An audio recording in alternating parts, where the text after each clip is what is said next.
আপনার বাবা কি করেন, আপনি ছাড়াও আপনার বাবার পরিচয় কি? আজকে আমরা অনেক বড় বড় কথা বলি।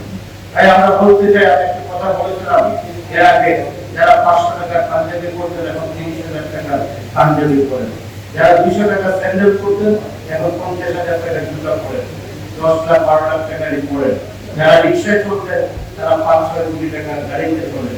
আপনাদের চেহারা প্রশ্ন এসে গেছে কোথেকে আসছে? আপনাদের দুইজন উপদেষ্টা কে যদি 300-400 কোটি টাকার দুর্নীতির সাথে জড়িত হয়, তাহলে আপনাদের দুর্নীতির খাতাটা কতটুকু হবে আগামী দিনে, এটা অক্ষর অক্ষরে আপনাদের জন্য আজকে যে টাকা ভেঙে গেছেন 30 লক্ষ কোটি টাকা লুণ্ঠন করেছেন, তারা তো 17 বছর করেছেন, আপনার 6-7 মাসের মধ্যে হাসিনার টাকা কিছু বুঝে গেছে।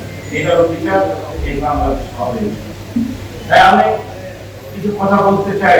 যেহেতু স্যার আপনারা তো অনেক কাজ করেন, সংস্কারের কথা বলেন, আমরা এর আগে বলেছি বিএনপি ছিল এর আইনজীবী প্রকৃত বলেছেন, আমি বলেছি যিনি এই দেশের ফ্যাসিস্ট কারখানার মূল নায়ক, ত্রয়োদশ সংশোধনী বাতিল করে শহীদ প্রেসিডেন্ট জিয়া রহমানের ক্ষমতাকে যারা অবৈধ ঘোষণা করেছেন, সেই প্রধান বিচারপতি খায়রুল হককে শেখ হাসিনা পুরস্কৃত করে আজীবনের জন্য আইন কমিশনের চেয়ারম্যান করলেন, কোটি কোটি টাকা দিয়ে তার চিকিৎসার জন্য তার পরিবারকে সাহায্য করলেন।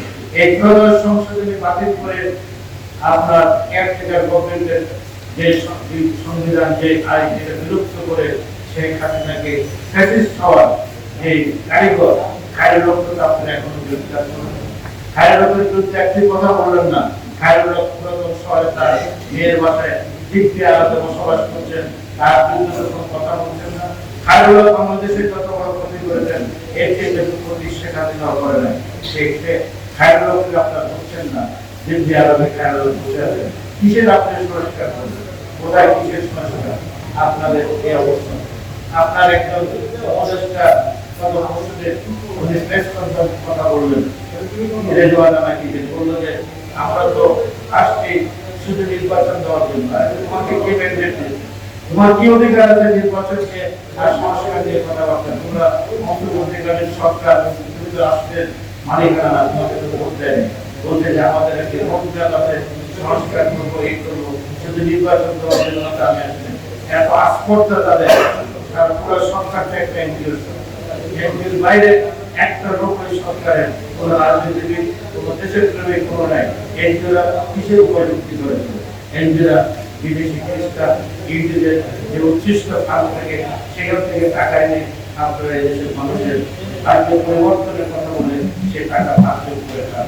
তাই আমি আজকে বলতে চাই, একজন খলিলুর রহমানকে নিয়ে এসেছেন, আমাদের দেশে কোনো জাতীয় নিরাপত্তা কাউন্সিল নেই। হঠাৎ করে আপনি নির্বাচিত সরকার, যে সমস্ত দেশে নির্বাচিত সরকার আছে সেই সমস্ত দেশে জাতীয় নিরাপত্তা কাউন্সিল, সেখানে একজন উপদেষ্টা থাকে। আর অন্তর্বর্তীকালীন সরকার, আপনাদের নির্বাচিত সরকার নেই, আপনি কিভাবে একজন বিতর্কিত ব্যক্তিকে, একটা বিদেশি আরেক দেশের পাসপোর্টধারী খলিলুর রহমানকে নিয়ে আসলেন?